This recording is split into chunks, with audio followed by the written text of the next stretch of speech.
ಮೈಸೂರು ಅರಮನೆ ಮುಂಭಾಗದಲ್ಲಿ ಪಾರಿವಾಳಗಳಿಗೆ ಕಾಳು ಹಾಕುವ ವಿಚಾರ ಸಂಬಂಧಿಸಿ ಸಂಸದ ಯದುವೀರ್ ಕೃಷ್ಣದತ್ತ ಚಾಮರಾಜ ಒಡೆಯರ್ ಭಾನುವಾರ ನಡೆಸಿದ ಸಂಧಾನ ಸಭೆ ಯಶಸ್ವಿಯಾಗಿದೆ. ಪಾರಿವಾಳಗಳಿಗೆ ಆಹಾರ ನೀಡುವುದನ್ನ ನಿಲ್ಲಿಸ್ತೇವೆ ಅಂತ ಈಗಾಗಲೇ ಜೈನ ಸಂಘಟನೆ ತಿಳಿಸಿದೆ. ಪಾರಿವಾಳಗಳಿಗೆ ಆಹಾರ ಹಾಕುವ ಪದ್ಧತಿ ರದ್ದತಿ ಬಗ್ಗೆ ಹಾಗೂ ಕಾಳು ಹಾಕುವುದರಿಂದ ಉದ್ಭವಿಸುವ ಸಮಸ್ಯೆಗಳ ವಿಚಾರವಾಗಿ ನಿನ್ನೆ ಅಂದ್ರೆ ಸೆಪ್ಟೆಂಬರ್ 22ರಂದು ಅರಮನೆಯ ಕೋಟೆ ಆಂಜನೇಯ ದೇವಸ್ಥಾನದ ಬಳಿ ನಾಗರಿಕರ ಜಾಗೃತ ಸಭೆ ನಡೆಯಿತು.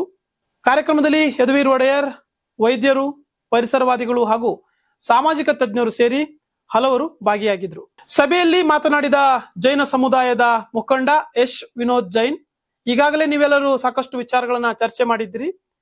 ಪಾರಿವಾಳಗಳಿಂದ ಅರಮನೆ ಪ್ರತಿಮೆಗಳಿಗೆ ಆಗುತ್ತಿರುವ ಹಾನಿ ಬಗ್ಗೆ ತಿಳಿಸಿದ್ದೀರಿ.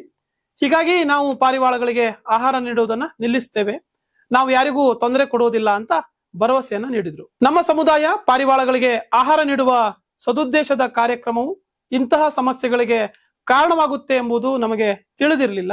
ಸೋಮವಾರದಿಂದ ನಾವು ಈ ಪದ್ಧತಿಯನ್ನ ನಿಲ್ಲಿಸ್ತೇವೆ, ಇತರ ಸಮುದಾಯದವರು ಕೂಡ ನಿಲ್ಲಿಸುವಂತೆ ಮನವಿ ಮಾಡಿಕೊಳ್ಳುತ್ತೇವೆ ಅಂತ ಈಗಾಗಲೇ ತಿಳಿಸಿದ್ದಾರೆ. ಸಭೆಯಲ್ಲಿ ವೈದ್ಯಕೀಯ ತಜ್ಞರಾದ ಡಾಕ್ಟರ್ ಮಧು ಮತ್ತು ಡಾಕ್ಟರ್ ಮುರಳಿ ಮೋಹನ್ ಅವರು ಹೆಚ್ಚುತ್ತಿರುವ ಪಾರಿವಾಳಗಳ ಸಂತತಿಯಿಂದ ಉಂಟಾಗುವ ಆರೋಗ್ಯದ ಅಪಾಯಗಳ ಕುರಿತು ಎಚ್ಚರಿಕೆಯನ್ನ ನೀಡಿದ್ರು. ಪಾರಿವಾಳಗಳನ್ನ ಆಕಾಶದ ಇಲಿಗಳು ಅಂತ ಕರೆಯಲಾಗುತ್ತದೆ. ಇಲಿಗಳಂತೆ ಪಾರಿವಾಳಗಳು ಕೂಡ ಸ್ವಾವಲಂಬಿಗಳು. ಇವುಗಳ ಸಂತತಿ ಹೆಚ್ಚಾದಷ್ಟು ಜೀವ ವೈವಿಧ್ಯಕ್ಕೆ ಹಾನಿಯಾಗುತ್ತದೆ. ಈ ಪಕ್ಷಿಗಳು ಕಾಗೆ ಹಾಗೂ ಮೈನಾಗಳಂತ ಪಕ್ಷಿ ಪ್ರಭೇದಗಳನ್ನ ಹೊರಹಾಕುತ್ತವೆ. ಅಲ್ಲದೆ ನಿಮೋನಿಯಾ, ಅಸ್ತಮ ಮತ್ತು ಶ್ವಾಸಕೋಶದ ಕಾಯಿಲೆಗಳು ಸೇರಿದಂತೆ ಉಸಿರಾಟದ ಸಮಸ್ಯೆಗಳನ್ನ ಸೃಷ್ಟಿಸುತ್ತವೆ ಅಂತ ಹೇಳಿದ್ರು. ಇತಿಹಾಸ ತಜ್ಞ ರಂಗರಾಜು ಅವರು ಮಾತನಾಡಿ, ಪಾರಿವಾಳಗಳ ಇಕ್ಕೆಯಿಂದ ಅರಮನೆ ಸುತ್ತಮುತ್ತಲಿನ ಪ್ರತಿಮೆ ಮತ್ತು ಅರಮನೆಗೆ ತೊಂದರೆ ಆಗ್ತಿದೆ. ಪಾರಿವಾಳಗಳಿಗೆ ಅರಮನೆ ಮುಂಭಾಗ ಆಹಾರ ನೀಡುವುದನ್ನ ನಿಲ್ಲಿಸಬೇಕು. ಪಾರಿವಾಳಗಳ ಇಕ್ಕೆಯಿಂದ ಬಿಡುಗಡೆಯಾಗುವ ಯೂರಿಕ್ ಆಸಿಡ್ ಪಾರಂಪರಿಕ ಕಟ್ಟಡಕ್ಕೆ ಧಕ್ಕೆಯಾಗುತ್ತದೆ. ಅರಮನೆ ಸುತ್ತಮುತ್ತಲಿನ ಮಹಾರಾಜರ ಪ್ರತಿಮೆಗಳ ಮೇಲೆ ಕುಳಿತು ಇಕ್ಕೆ ಹಾಕುವುದರಿಂದ ಪ್ರತಿಮೆ ಹಾಳಾಗುತ್ತೆ.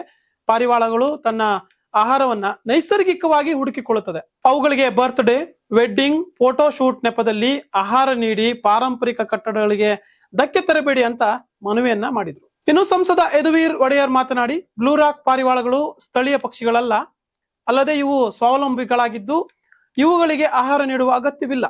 ಈ ಪಾರಿವಾಳಗಳಿಗೆ ಆಹಾರ ನೀಡುವ ಪದ್ಧತಿ ನಗರದ ಪರಿಸರ ಸಮತೋಲನವನ್ನ ನಾಶಪಡಿಸ್ತಿದೆ ಅಂತ ಹೇಳಿದ್ರು. ಈ ಮೂಲಕ ಅರಮನೆಯ ಮುಂಭಾಗದಲ್ಲಿ ಪಾರಿವಾಳಗಳಿಗೆ ಆಹಾರ ಹಾಕುವ ಪದ್ಧತಿಯನ್ನ ಈಗಾಗಲೇ ರದ್ದತಿ ಮಾಡಲಾಗಿದೆ. ಯಾಕೆಂದ್ರೆ ಸಾಕಷ್ಟು ಸಮಸ್ಯೆಗಳು ಇರೋದ್ರಿಂದ ಎಲ್ಲ ಸಮಸ್ಯೆಗಳ ಬಗ್ಗೆ ಆಲೋಚನೆ ಮಾಡಿ ಅಥವಾ ಅಧ್ಯಯನ ಮಾಡಿ ಒಟ್ಟಾರೆಯಾಗಿ ಈ ಒಂದು ಪದ್ಧತಿಗೆ ಬ್ರೇಕ್ ಅನ್ನ ನೀಡಲಾಗಿದೆ. ಸೊ ಈ ಬಗ್ಗೆ ನೀವೇನ್ ಹೇಳ್ತೀರಾ? ನಿಮ್ಮ ಅನಿಸಿಕೆ ಅಭಿಪ್ರಾಯಗಳನ್ನ ಕಾಮೆಂಟ್ ಮೂಲಕ ತಿಳಿಸಿ. ಧನ್ಯವಾದಗಳು. ಇದು ಕರ್ನಾಟಕ ಟಿವಿ, ಕನ್ನಡಿಗರ ಧ್ವನಿ.